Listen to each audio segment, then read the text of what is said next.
नमस्कार बंधुगण आज आम यही भिडियो प्रथमाष्टमी जो वंदापना करेंगे तार शुभ मुहूर्त कौन रही से विषय आम चर्चा करवा।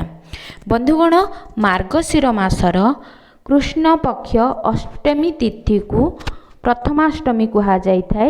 ए वर्ष अर्थात 2024 रे नवेम्बर मास 23 तारीख दिन प्रथमाष्टमी पड़ुची। यह शनिवार दिन प्रथमाष्टमी समय रात्रि 7:51 पर्यंत रहुची। बंधुगण पंजिका अनुसार प्रथमाष्टमी दिन लाउ सहित नड़िया खाइबा मना अछि। अष्टमी तिथि रे नड़िया खाइबा गोमांस खाइबा सहित समान होता है।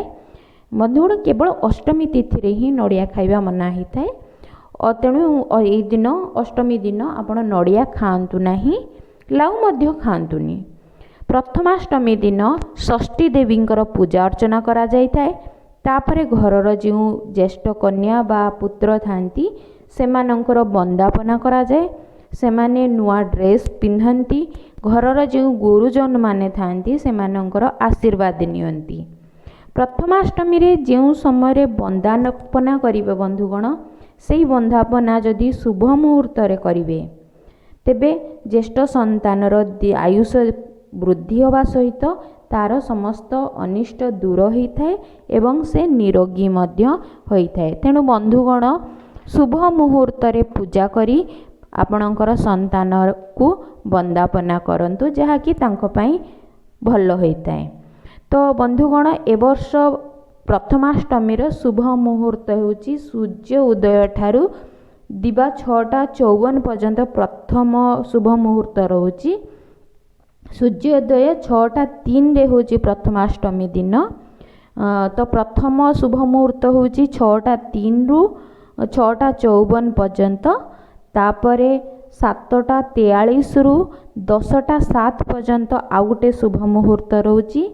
द्विपर बेले 12:31 रु 3:43 पर्यंत मध्य गोटे शुभ बेला रोची। ए बेलारे मध्य आपण पूजा एवं वंदापना करि परिबे संतानर। पुणी ऊपर बेला 4:31 रु 5:52 पर्यंत भी गोटे शुभ मुहूर्त रहुची बंधुगण। तेणु आपण माने यही शुभ मुहूर्त रे जो शुभ मुहूर्त रे कहली मु 6:03 रु 6:54 सकाळे, पुणी 7:43 रु 10:07, द्विपर बेले 12:31 रु 3:43 पर्यंत एवं ऊपर बेला 4:31 रु 5:52 पर्यंत यही शुभ मुहूर्त ही आपण माने पूजा करी छुआ माननकु वंदापना करंतु, जहा बहुत भल रहिबो आपण मानक छुआ मानक पई ही। बंधुगण अशुभ बेला मध्य रहुची गोटे 6:04 रु 7:28 पर्यंत। एही समय रे आपण माने पूजा एवं वंदापना करंतु नहीं, जहा छुआ मानक पई भल नुह।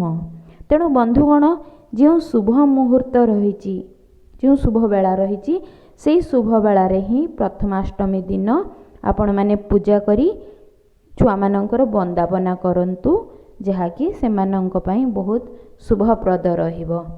बंधुगण आशा करुच्ची भिडियोटी आपण मानकु भल लागिथिबो। भिडियोटी जदि आपण मानकु भल लागिछि तेबे भिडियोटी को लाइक करंतु, शेयर करंतु एवं चैनल टी को सब्सक्राइब कर दियंतु। धन्यवाद।